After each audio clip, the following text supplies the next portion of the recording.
anatomi. Hari ini insya Allah saya akan memberikan tentang gambaran pemeriksaan klinis fisis neurologis, yaitu pemeriksaan fisis tentang sistem saraf kranialis.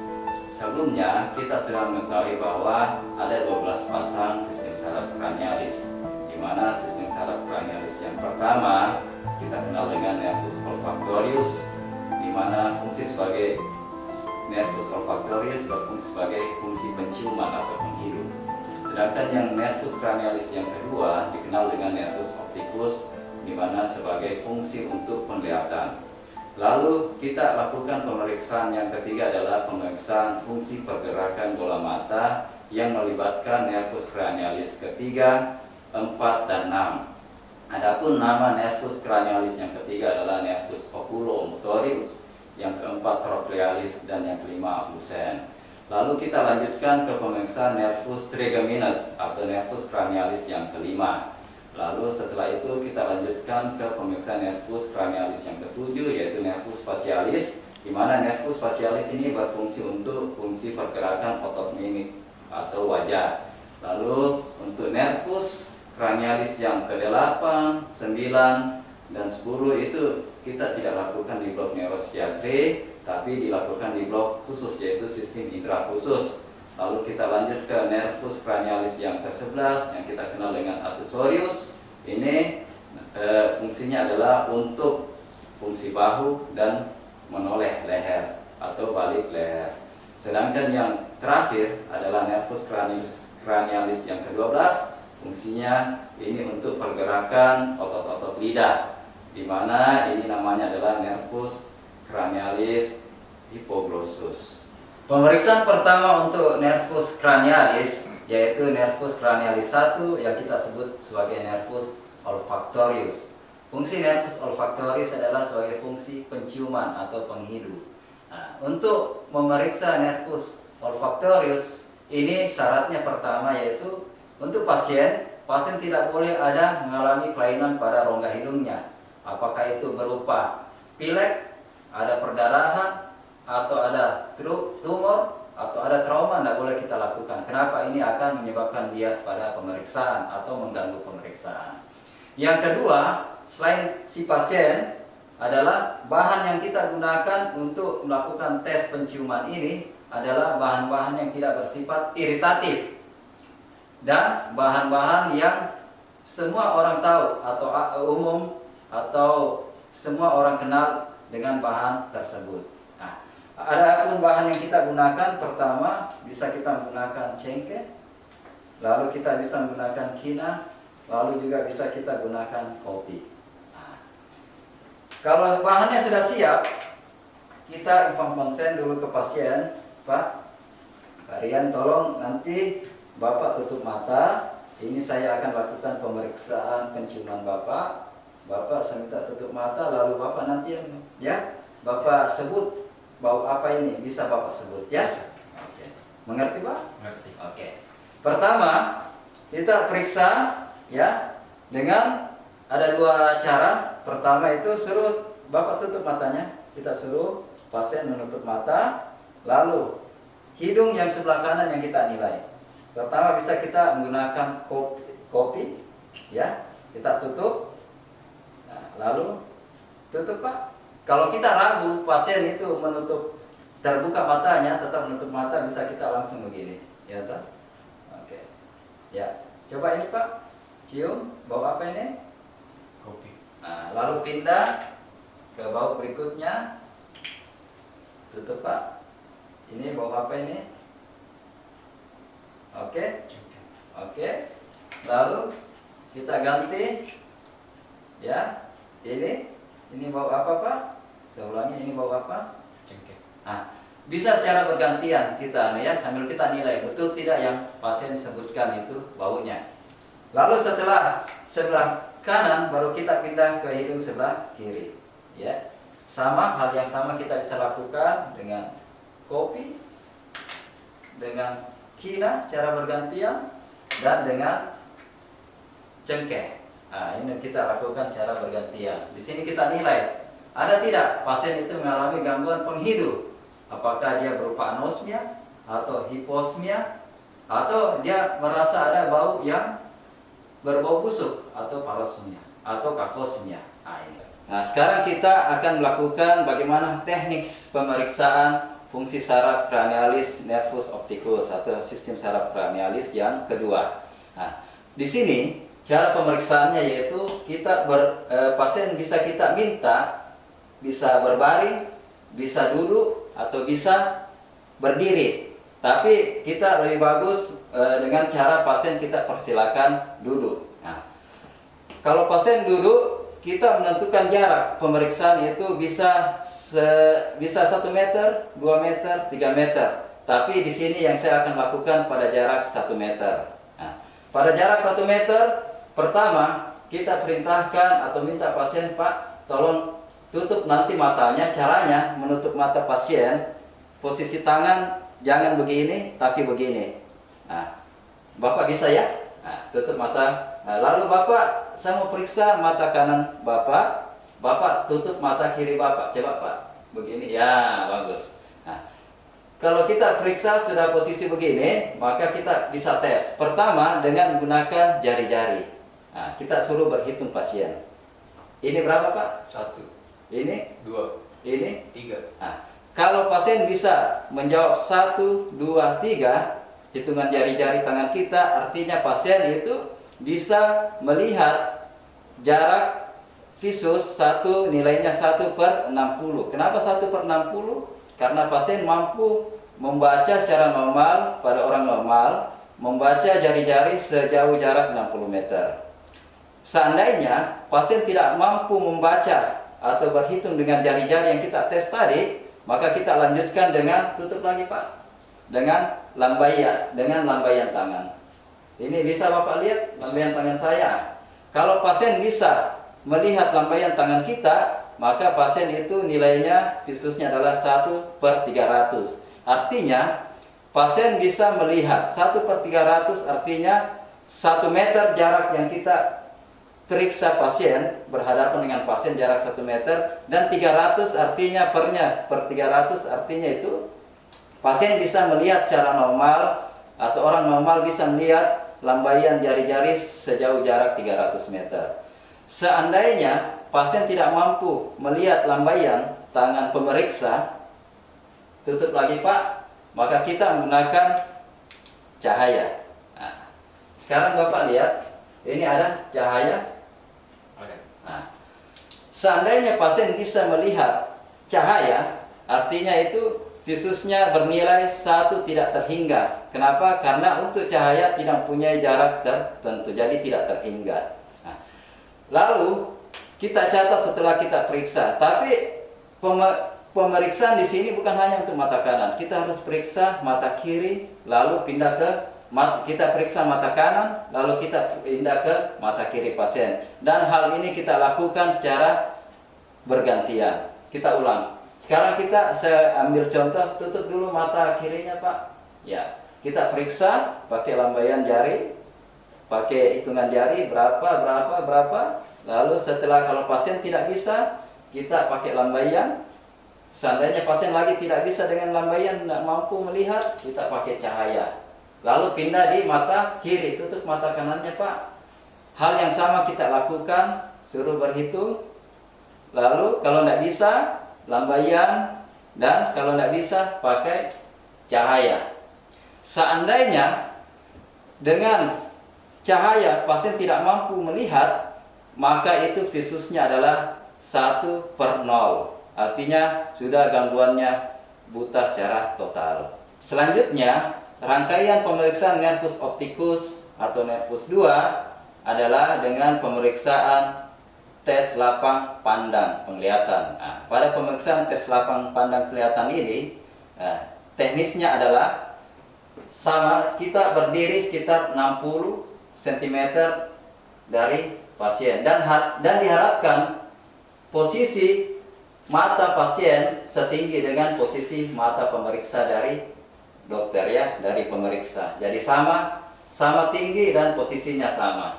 Dan pada waktu kita melakukan pemeriksaan, kita harus menggunakan ya pulpen yang untuk bisa diikuti oleh pasien lirikannya. Nah, pada pemeriksaan tes lapang pandang ini, ya, pertama-tama pasien kita, ya, kita berdiri berhadapan sama tinggi. Lalu yang kita mau tes, kalau mata kanannya kita periksa, Bapak tutup lagi mata kirinya, kita tutup mata kiri dari pasien, tutup Pak. Nah, lalu kita menggunakan pulpen dan posisi yang sama. Nah, sekarang kita periksa dulu. Kita mulai. Kalau mata si pasien yang sebelah kita memeriksa mata kanan, mata kirinya pasien kita tutup, tapi pemeriksa menutup mata kanannya. Dan pulpen dipegang oleh tangan kiri dari pemeriksa. Kita mulai Pak. Tolong Bapak nanti sebut masih lihat tidak, ya? Oke. Bisa Pak? Lihat ya, lihat ujung pulpen ini Pak ya. Oke. 1, 2, 3. Kita mulai dari lateral. Bisa lihat, tolong matanya Bapak jangan melirik. Lihat hidung saya ini ke depan ya. Nah, supaya lurus, tidak melirik. Oke. Ya, mulai Pak. Lurus. Bilang kok masih lihat. Masih lihat Pak? Tidak. Tidak. Nah, kalau tidak, kita sampai di sini yang kita lihat. Lalu terus di bagian medial, mata ini pemegang mata jari pemeriksa pindah menutup. Terus jangan melirik Pak, masih melihat? Masih. Ini? Masih. Ini? Tidak. Oke. Nah, setelah itu pindah untuk ke atas. Ini masih melihat Pak? Masih? Tidak. Oke, kita tentukan di mana titik antara dia melihat sampai tidak di situ. Pas dia melihat, nah itu. Turun ke bawah. Ini masih lihat Pak? Tidak. Oke.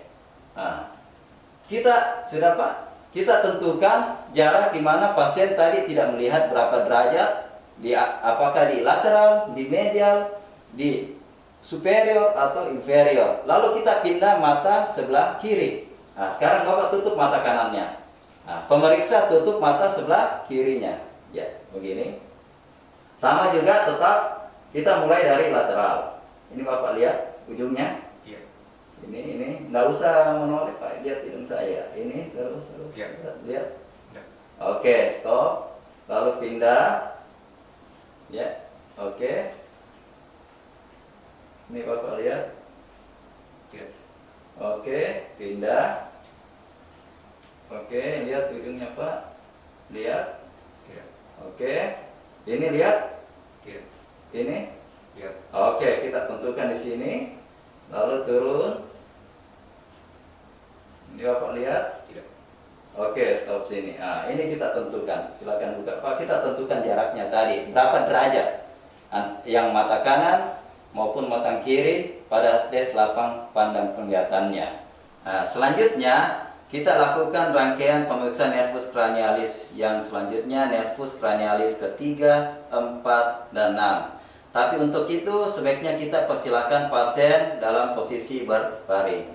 Nah, pemeriksaan selanjutnya adalah pemeriksaan nervus cranialis 3, 4, dan 6. Nah, di sini sebaiknya memang posisi pasien dalam posisi berbaring. Nah, pada saat pasien posisi berbaring, posisi pemeriksa tetap di sebelah kanan dari pasien. Nah, pertama-tama sebelum kita lakukan pemeriksaan fungsi pergerakan bola mata, kita pertama perhatikan celah. Kita inspeksi dulu. Nah, pertama kita inspeksi bola mata atau mata si pasien atau penderita. Yaitu kita perhatikan ada tidak tanda-tanda celah mata yang jatuh atau kita sebut ptosis. Lalu apakah ada enoptalmus, matanya mengecil, atau exoptalmus, matanya melotot. Nah, lalu setelah kita lihat itu, lalu kita periksa lagi, tetap masih tahapan inspeksi posisi bola mata dari si pasien. Apakah dia mengalami deviasi atau tidak simetris yang kita sebut sebagai strabismus atau bahasa awamnya itu disebut bindeng. Nah, kita lihat juga apakah ada strabismus yang konvergen atau divergen. Nah, setelah itu baru kita lanjutkan pemeriksaan pergerakan bola mata. Tapi sebelum masuk ke pergerakan bola mata, kita harus perhatikan lagi kembali pupil dari mata si pasien. Nah, pertama-tama tetap kita memfiksasi, ya, buka matanya Pak, ya. Nah, Bapak lihat saja ini arah tembok di atas, ya. Nah, oke. Pemeriksaan pupil pertama kita perhatikan ini pupilnya. Kita, ya, sebaiknya memang cahayanya harus terang. Pupilnya apakah isokor, lalu bulat, lalu apakah diameternya sama? Nah, diameternya itu yang normal itu sekitar 2,0 sampai 3,0. Nah, lalu sesudah itu baru kita lanjut ke pemeriksaan pergerakan otot-otot bola mata. Nah, pada pemeriksaan ini tetap kita fiksasi mata pasien dengan cara tangan kiri kita menahan, ya, kelopak mata dari si pasien. Nah, Bapak ikuti nanti ini, ya. Oke Pak, bisa ikuti ini. Kita bisa menggunakan pulpen atau senter ini, ya, untuk pasien kita instruksikan mengikuti, ya. Bisa Pak? Bisa. Nah, ada dua teknik untuk pemeriksaan pergerakan bola mata. Yang umum, pertama, lihat Pak, kita tetap jarak pulpen yang kita pakai ini sekitar 40 sampai 50 cm. Ya, kurang lebih begini. Bapak ikuti, ya. Nah, kita bisa ke sebelah lateral kiri, kanan, kembali atas, bawah, kembali lateral, ke bawah, kembali, kembali. Ya. Sambil waktu kita menggerakkan ini pulpen atau senter ini kita gerakan, kita perhatikan pergerakan bola mata dari si pasien. Apakah ada gangguan pergerakan di lateral, medial, superior, inferior, atau oblik superior atau oblik inferior? Kita perhatikan. Seandainya terjadi gangguan, pasien tidak mampu melihat pergerakan atau bola mata pasien tidak mampu bergerak ke lateral, artinya ada kelumpuhan nervus cranialis yang ke-6 atau abducens. Lalu juga kalau tidak bisa melirik ke medial, artinya ada kelumpuhan nervus cranialis yang ke-3. Lalu kalau tidak bisa lirik dari oblik inferior, artinya ada kelumpuhan nervus cranialis yang ke-4 yang kita sebut sebagai troclearis. Nah, adapun teknik kedua untuk pemeriksaan pergerakan bola mata, yaitu dengan kita mengarahkan membentuk huruf H. Jadi huruf H besar. Oke, bagaimana caranya? Ya, caranya itu tetap sama jarak 50 cm. Kita gerakkan nanti ini center, tapi tetap kita fiksasi, ya, mata pasien. Pasien coba lihat ke tembok Pak. Nah, kita fiksasi. Setelah kita fiksasi, Bapak lihat ini. Ya, ikuti ini Pak, ya. Oke, ikuti. Kita membentuk huruf H. Pertama ke sana, kiri. Huruf H. Oke, saya ulangi lagi. Ulang.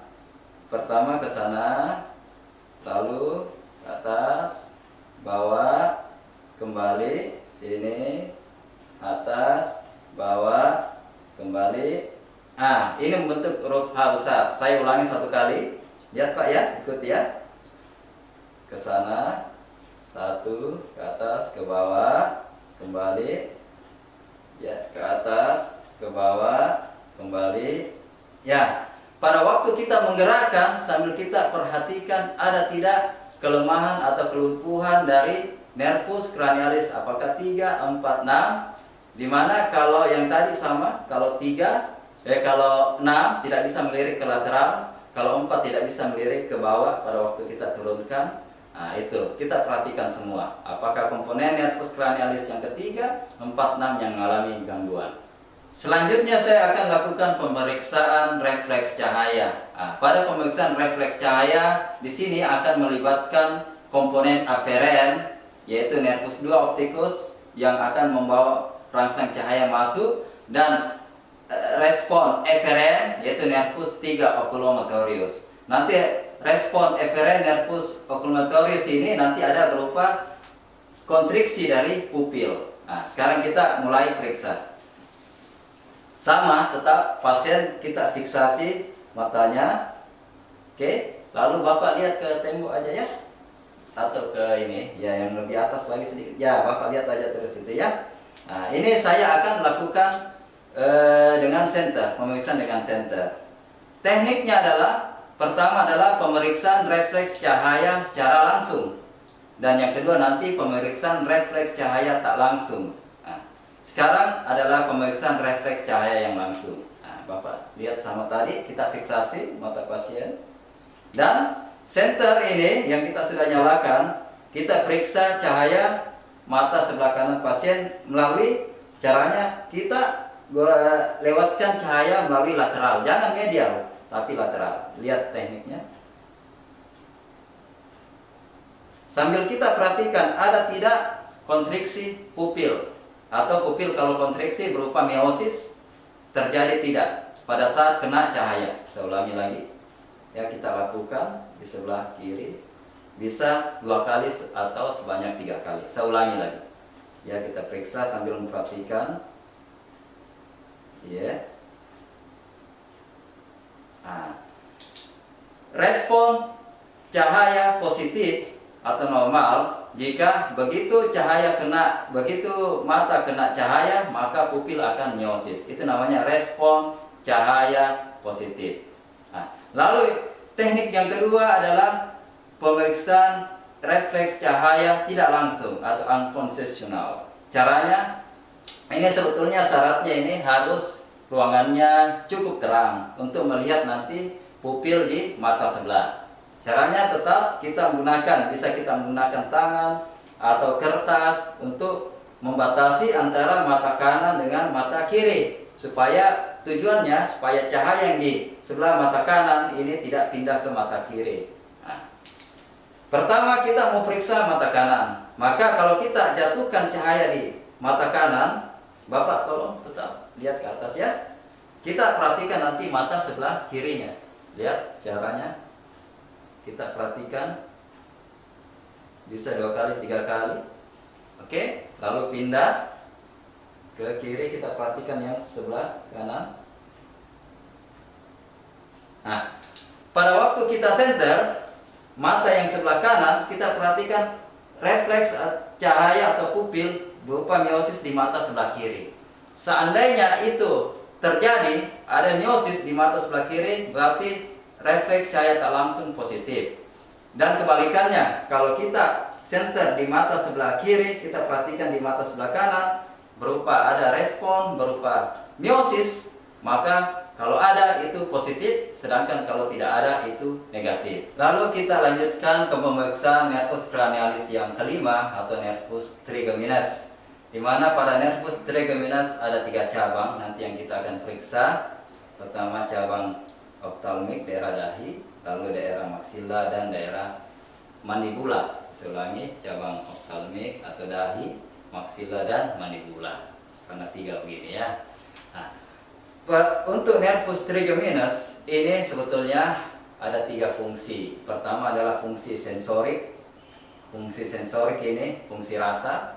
Lalu fungsi yang kedua adalah fungsi motorik, nanti untuk otot-otot mengunyah, yaitu otot yang kita bisa perhatikan nanti yang kita periksa otot masseter maupun otot pada temporalis. Lalu yang ketiga adalah fungsi refleks, yaitu nanti refleks kedip atau refleks kornea. Nah, kita mulai dulu fungsi yang pertama, fungsi sensorik. Nah, pada fungsi sensorik ini kita bisa menggunakan kapas yang kita pilih, bisa, atau kita menggunakan kuas, atau kalau tidak ada kedua-duanya bisa kita menggunakan jari tangan kita. Oke. Nah, saya sekarang pakai menggunakan kapas yang saya pilih.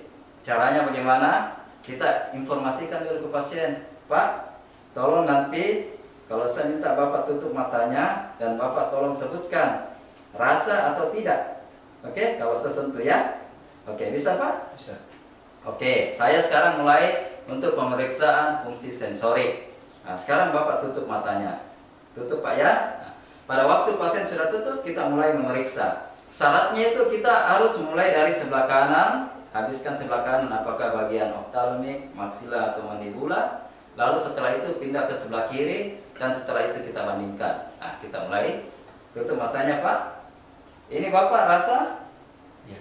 bisa kita lakukan sekali atau 2 kali gores, bahkan bisa 3 kali. Kita tanya ulang. Ini Bapak rasa? Rasa. Ini Bapak rasa? Ya. Ini Bapak rasa? Ya. Nah, lalu pindah di sebelah kiri. Ini Bapak rasa? Ya. Ini Bapak rasa? Ya. Ini Bapak rasa? Ya. Oke. Kalau setelah itu dari sebelah kiri baru kita lanjut bandingkan antara kanan dan kiri. Ini Bapak mana lebih terasa, yang kanan ini atau yang sebelah kiri? Yang kanan. Nah, pindah lagi. Ini sebelah mana lebih terasa, yang kanan atau yang kiri? Yang kiri. Mana lebih terasa, yang kanan atau yang kiri? Nah, kita bandingkan kanan kiri kita bandingkan. Nah, kalau ada pasien merasa tidak rasa atau kurang rasa, maka itu disebut hipoanestesia atau anestesia. Sebelah manakah? Apakah sebelah wajah sebelah kanan atau wajah sebelah kiri? Lalu setelah itu kita lanjutkan dengan pemeriksaan fungsi motorik nervus trigeminus. Caranya gimana? Kita menggunakan jari-jari pada tangan kita, kedua tangan. Suruh pasien ini untuk menggigit atau menggigit gerami. Nah, Bapak nanti ikuti ini ya. Oke, menggigit kuat. Bisa Pak? Oke, sekarang kita mulai. Bapak gigit kuat, sambil gigit-gigit kita raba. Ada tidak kontraksi pada musculus masseter di sini? Sama tidak? Sama kuatnya. Antara yang kanan dan kiri kita bandingkan, lalu pindah di daerah temporal, musculus temporalis. Sama tidak? Kita rabakan. Kita raba kekuatannya antara yang kanan dan kiri kontraksinya. Nah, kalau sudah, baru kita nilai apakah ada penurunan kekuatan otot-otot mengunyah pada temporalis maupun pada masseter sebelah kanan atau yang kiri. Lalu setelah itu kita lanjutkan ke pemeriksaan refleks kedip atau refleks kornea. Caranya sama, tetap kita fiksasi bola mata pasien, suruh lirik ke tembok ya supaya lurus. Nah, kita caranya memfiksasi gini, kita tahan, lalu mata kanan ini megang kapas yang sudah dipilih. Untuk pemeriksaan ini, yang kita sentuh nanti atau kita gores adalah bagian mata limbus. Bagian mata limbus. Yang mana itu bagian mata yang disebut limbus? Yaitu perbatasan antara mata yang hitam atau pupil dengan kornea yang putih. Nah, kita periksa mata sebelah kanan dulu. Untuk itu, suruh lirik pasien ke sebelah kiri. Lirik ke sana, Pak. Ya, lirik ini kita gores dari lateral. Lirik sana, Pak. Ya, kita gores, menyentuh, kita menyentuh. Ya, sambil kita perhatikan setiap kali menyentuh limbus, kalau pasien berkedip, artinya dia refleks korneanya positif. Pindah ke sebelah kiri, kita periksa lirik ke sini, Pak. Caranya dari lateral. Kita sentuh cepat sambil perhatikan, ya. Oke. Kalau dia positif, artinya refleks kornea positif. Kalau dia berkedip. Nah, di sini kenapa tidak boleh kita melakukan pemeriksaan refleks ya kornea dari ya kita sentuh dari medial, karena kalau dari medial begitu mendekat sudah ada kedipan. Lalu kita lakukan juga satu pemeriksaan akomodasi. Ya, pemeriksaan akomodasi ya dengan cara kita kasih cahaya gini, ya. Bapak lihat ini ya. Nah, sambil kita perhatikan ada tidak pupil miosis, Bapak tetap lihat. Ya, dan kembalikan satu kali, kita perhatikan ya, bisa 2-3 kali. Pada waktu kita kasih begini, cahaya masuk ya, pada waktu begini kita perhatikan pupil miosis dan dia terkumpul di tengah. Itu namanya ada tidak deviasi ke tengah. Kemudian kalau menjauh, pupil kembali midriasis dan dia kembali ke posisi semula. Pemeriksaan selanjutnya untuk nervus cranialis adalah pemeriksaan nervus cranialis yang ketujuh atau nervus facialis.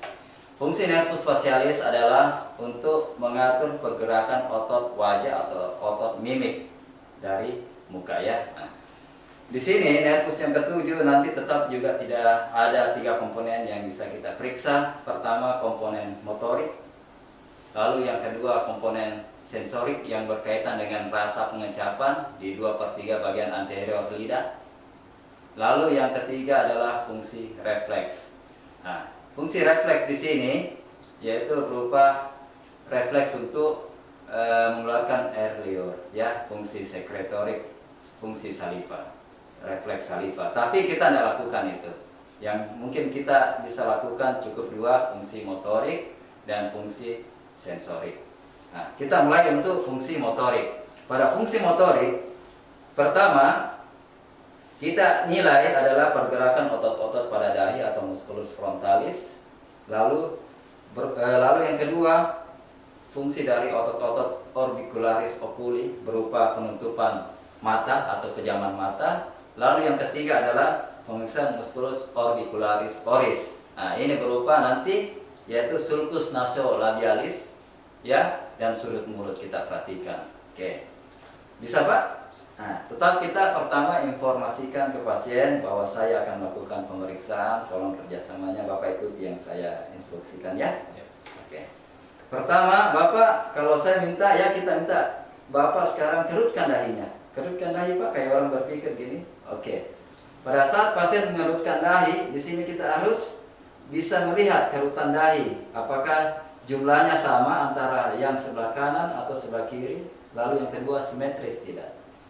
Lalu jika ada yang tidak sama dan tidak simetris atau tidak ada kerutan, disitulah letak kelumpuhannya. Lalu yang kedua, ya, kita suruh pasien untuk menutup mata. Tutup mata, Pak. Tutup mata. Nah, pada waktu dia tutup mata, seandainya mata kiri yang lemah, ya, coba Pak ya kasih lemah mata kiri. Tutup mata, dia begini, ya. Oke, tidak bisa menutup mata, ini namanya lanophthalmos. Nah, ini yang sebelah kiri ini yang mengalami gangguan. Lalu suruh pasien tersenyum. Senyum, Pak. Nah, pada waktu pasien tersenyum, kita perhatikan. Ini pertama sudut mulut, dia mencong kemana. Lalu sulcus, senyum lagi, Pak, yang manis. Iya. Nah, kita perhatikan sulcus nasolabialisnya. Antara kanan dan kiri sama tidak. Seandainya pada yang sebelah kiri ini yang lebih dangkal atau tidak ada sulcus nasolabialisnya muncul, berarti ada kelumpuhan di nervus 7, ya, di bagian musculus orbicularis oris yang sebelah kiri yang mengalami gangguan. Oke. Lalu saya lanjut pemeriksaan sensoriknya. Nah, kalau untuk sensoriknya, kita suruh julurkan pasien, julurkan lidah panjang, Pak, lalu kita tangkap dengan kasar, lalu kita keringkan dengan tisu. Setelah itu baru kita ambil zat, ini contoh saja tetes di bagian 2/3 anterior, rasa asam, manis, kecut, ya, asam, manis, kecut. Nah, apakah pasien itu nanti kalau sudah kita tetes, pasien tunjuk, disuruh tunjuk, ya, pokoknya saya tetes di sebelah mana, Pak, yang mana, tunjuk, ya, setetes, tunjuk yang mana. Oke. Itu. Nah, ini peragaan untuk sensorik pada nervus facialis. Jadi saya ulangi, utamanya adalah pemeriksaan motorik untuk nervus facialis. Pertama kita suruh kerutkan dahi pasien. Ya. Lalu tutup mata kuat-kuat, dua-dua saja. Oke, kita fiksasi. Lalu suruh dia tersenyum. Nah, kita perhatikan sisi mana yang mengalami kelumpuhan. Apakah sisi sebelah kanan atau kiri, lalu apakah yang di bagian dahi, mata, maupun mulut. Seandainya ke sisi kanan semua, mulai dahi, mata, dan mulut, sebelah kiri ini mengalami gangguan, itu masuk parese nervus 7 tipe perifer. Nah, inilah yang terjadi pada Bell's palsy. Nah, sedangkan kalau dia hanya gangguannya pada bagian orbiculus oris berupa hilangnya sulcus nasolabialis dan ada deviasi pada sudut mulut, anggap sebelah kiri sini yang tidak ada, artinya ini parese nervus 7 tipe sentral. Di sini harus bisa kita membedakan antara tipe sentral dan tipe perifer. Lalu kita lanjutkan ke pemeriksaan nervus cranialis yang ke-8, 9, 10. Walaupun pemeriksaan nervus cranialis yang ke-8, 9, dan 10 ini bukan bagian untuk pemeriksaan sistem neuropsikiatri, tapi khusus untuk pemeriksaan pada sistem indera khusus, maka tapi tetap saya sampaikan bagaimana di bagian neurologi kita lakukan pemeriksaan ini secara singkat. Untuk nervus 8 atau nervus vestibulocochlearis, di sini fungsinya adalah untuk fungsi pendengaran dan keseimbangan. Yang lalu keseimbangan sudah saya jelaskan. Sekarang untuk pendengaran secara kasar. Nah, pendengaran secara kasar di sini kita hanya menggunakan ya ketukan sentikan dari jari-jari, lalu kita bandingkan kanan kiri. Sedangkan kalau yang lebih khusus nanti kita menggunakan garpu tala, tapi penggunaan garpu tala untuk menentukan dia jenis tuli sensorik atau konduktif itu di bagian THT nanti, indera khusus. Nah, sekarang untuk yang pendengaran, Bapak tadi Pak, nanti Bapak ya sebut mana yang lebih jelas terdengar, telinga sebelah kanan atau kiri pada waktu saya sentakkan jari saya ya. Ya. Oke, bisa Pak? Bisa.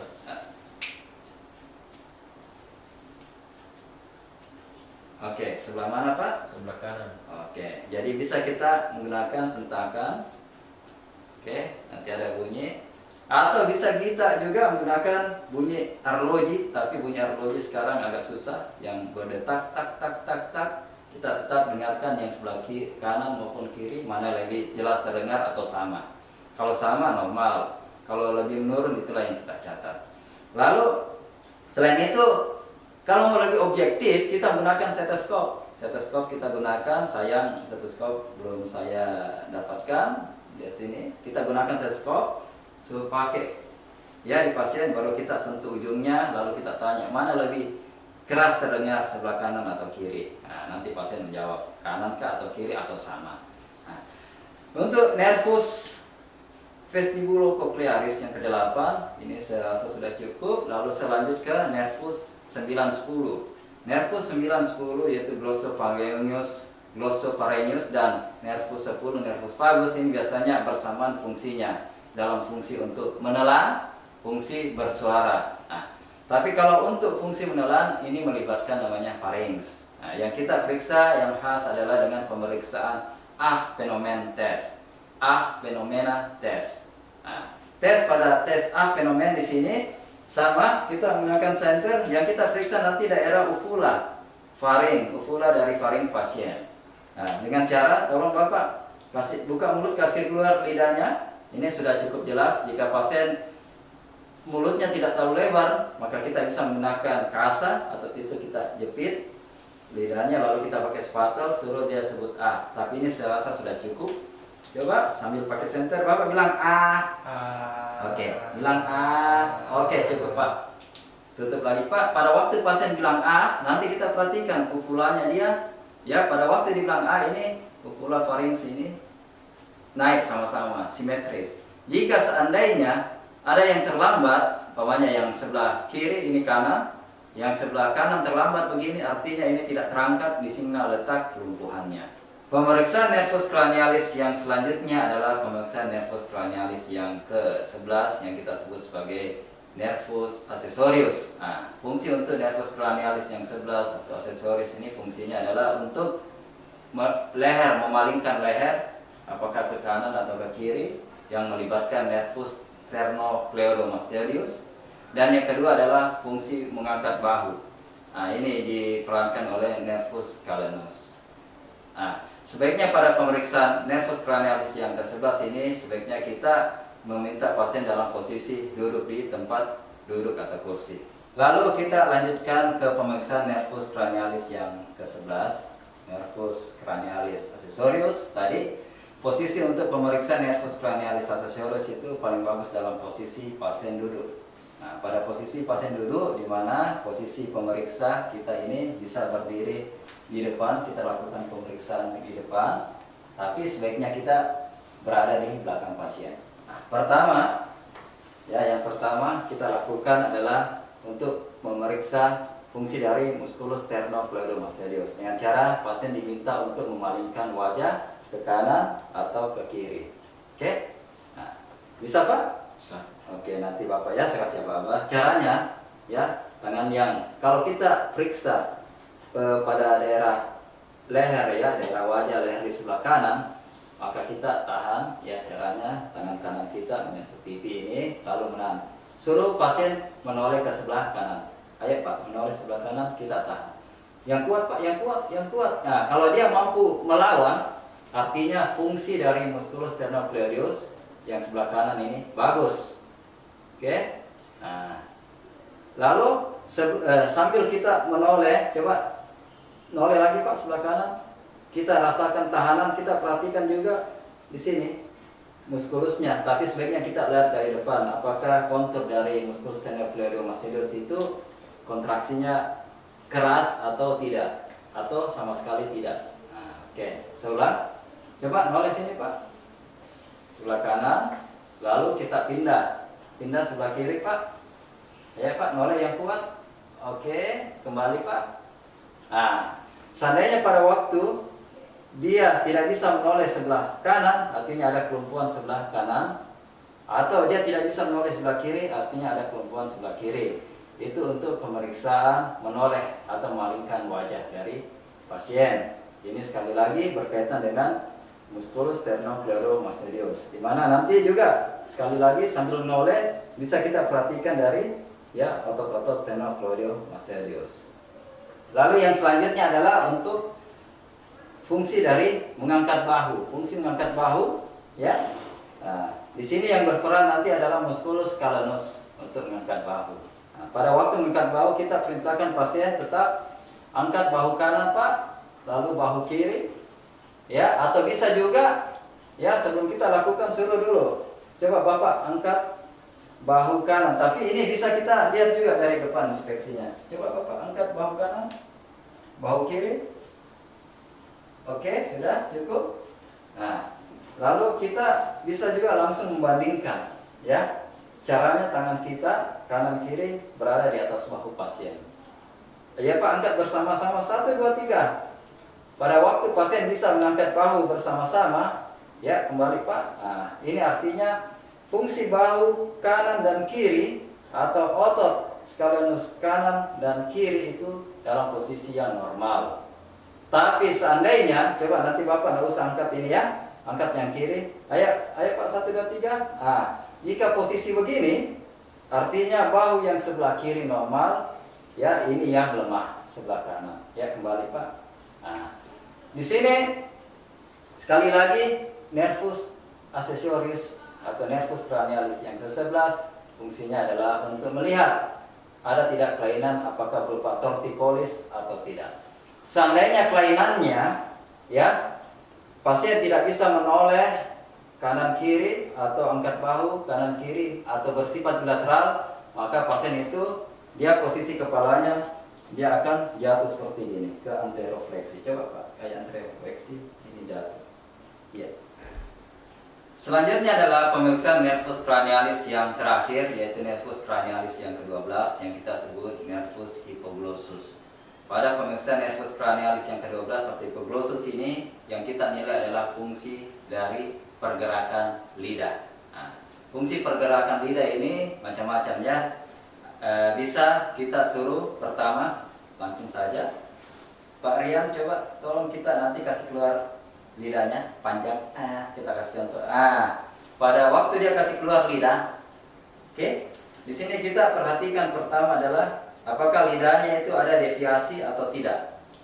Apakah dia deviasi ke kanan atau ke kiri. Nah, ini normal. Kenapa? Untuk menentukan ada tidaknya deviasi, sebagai patokan adalah kita bisa menggunakan ini di sulcus nasolabialis ya pada daerah bibir atau incisivus gigi tengah ini.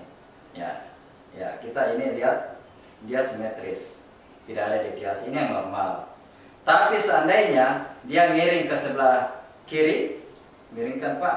Jika pasien kasih keluar ke sebelah, ya keluarkan lidah lalu miring ke sebelah kiri, namanya deviasi ke kiri.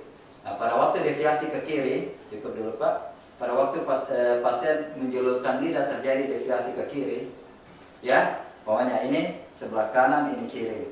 Nah, pada normalnya sih lidah itu mendorong secara simetris. Kenapa? Antara sisi kanan dan kiri ini sama-sama kuat. Jadi dia mendorong simetris ke tengah. Tapi pada waktu ada kelemahan pada sebelah kiri dari lidah, maka dia akan deviasi ke sebelah kiri. Artinya letak lesi sesuai dengan letak dari deviasi itu atau arah dari deviasi. Lalu selain menentukan deviasi lidah, sekali lagi Pak kasih keluar lidahnya, ya lihat miring saja sebelah kiri. Selain deviasi dari lidah kita perhatikan ada tidak atrofi dari otot-otot lidah maupun ada ya tremor atau berupa vibrasi pada ujung-ujung lidah. Cukup Pak. Jika hal itu terjadi, maka kemungkinan besar pasien mengalami parese nervus yang ke-12 tipe perifer jika disertai deviasi, lalu disertai atrofi, lalu disertai juga dengan fasikulasi atau fibrilasi. Tapi jika hanya yang terjadi adalah deviasi pada lidah, artinya dia hanya parese nervus cranialis yang ke-12 itu tipe sentral. Selain dengan menyuruh pasien menjulurkan lidahnya, maka kita bisa juga periksa dengan cara meraba dari lidah si pasien. Coba nanti Bapak ya gerakan kanan kiri lidahnya. Ya. Oke, tangan kanan atau tangan kiri meraba. Coba ke kanan. Kita raba dan kita coba tekan. Kalau dia kuat bisa melawan tahanan, artinya normal. Yang ke kiri lagi Pak. Oke, ini bisa melawan tahanan normal. Ya, kembali Pak. Ya, seandainya pada waktu dia kasih miring, ya kita raba itu lemah dan bisa kita dorong atau bahkan tidak ada. Kita rasakan ada sentuhan antara lidah dengan tangan pemeriksa, tangan kita, artinya di situ ada kelemahan. Lalu selanjutnya dengan cara pasien diminta untuk mengucapkan huruf R. Coba Bapak sebutkan, ikuti saya. Ular lari lurus. Ular lari lurus. Cara cepat Pak. Ular lari lurus, ular lari lurus. Oke. Jika pasien menyebutkan ular lari lurus secara tepat, artinya tidak ada perubahan. Tapi seandainya suara pasien yang semula dia bisa mengucapkan huruf R, tapi setelah terkena stroke dia tidak bisa mengucapkan huruf R, kasih contoh dulu Pak. Ular lari lurus. Terjadi cadel atau pelo, ini disebut dysarthria, disitulah ada gangguan dari nervus cranialis yang ke-12 atau nervus hypoglossus. Demikian teknik pemeriksaan nervus cranialis. Semoga tayangan video ini dapat bermanfaat untuk kita ke depannya. Billahi taufiq wal hidayah. Assalamualaikum warahmatullahi wabarakatuh.